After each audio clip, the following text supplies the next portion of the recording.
Prime news కి స్వాగతం. అందరికీ నమస్కారం అండి. నా పేరు మౌర్య భరద్వాజ్. మాది నేటివ్ అనకాపల్లి డిస్ట్రిక్ట్ నర్సీపట్నం. ఈరోజు Adoni sub division sub collector కింద ఛార్జ్ తీసుకోవడం జరిగింది. సో ఫస్ట్ థింగ్ ఏంటంటే నిన్న డిస్ట్రిక్ట్ కలెక్టర్ రంజిత్ బాషా సార్ని కలవడం జరిగింది అండ్ జాయింట్ కలెక్టర్ మేడం కూడా. వాళ్ళు ప్రయారిటీ ఏరియాస్ ఏవైతే ఉన్నాయో ఆదోని సబ్ డివిజన్ పరంగాను దానికి సంబంధించి డిఫరెంట్ ప్రయారిటీ ఏరియాస్ని బ్రీఫ్ చేయడం జరిగింది. సో మన ఫస్ట్ ప్లాన్ ఆఫ్ యాక్షన్ అనేది ఆ ప్రయారిటీ ఏరియాస్ బట్టే ఉంటుంది. ప్రజెంట్ గవర్నమెంట్ తాలూకా ప్రాధాన్యత అంశాలు ఏవైతే ఉన్నాయో పెన్షన్స్ కానీ హౌసింగ్ కానీ అండ్ ఈ డివిజన్కి సంబంధించి పర్టికులర్గా ఏవైతే వివిధ సమస్యలు ఉన్నాయో వాటి మీద మనం ఇమీడియట్గా పనిచేయడం జరుగుతుంది.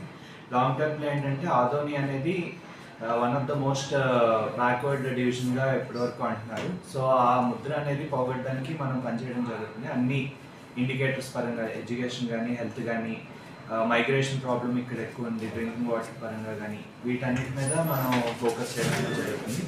అలాగే పబ్లిక్కి ఇక్కడ మనకి ఆఫీస్కి పబ్లిక్కి సమస్యలతో వచ్చే పబ్లిక్కి అందుబాటులో ఉండడం జరుగుతుంది. అండ్ ప్రతి గ్రీవెన్స్ని మేము ట్రాక్ చేస్తూ వాటిని వీలైనంత తొందరగా రిజాల్వ్ చేయడానికి ప్రయత్నం చేస్తాము. And at the same time public ఎవరైతే ఉన్నారో వాటి మళ్ళీ రాకుండా ఒకసారి గ్రీవెన్స్ ఇస్తే దాన్ని మేమే ట్రాక్ చేస్తూ దాన్ని ఒక లాజికల్ క్లోజర్ తీసుకురావడానికి మేము ఇది చేస్తాం, పని చేస్తాం.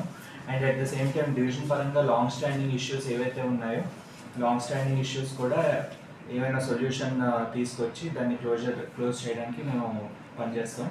అండ్ ఇమీడియట్గా మనకి దగ్గరలో వినాయక చవితి ఉంది. So from sub collector office humble request ఏంటంటే ప్రజలందరూ శాంతియుతంగా వినాయక చవితి ఉత్సవం కానీ నిమజ్జనం కానీ చేయాలి అని రిక్వెస్ట్ చేయడం అనేది జరుగుతుంది. దానికి సంబంధించి లా అండ్ ఆర్డర్ పరంగా కూడా తీసుకోవాల్సిన జాగ్రత్తలన్నీ మేము తీసుకుంటాం.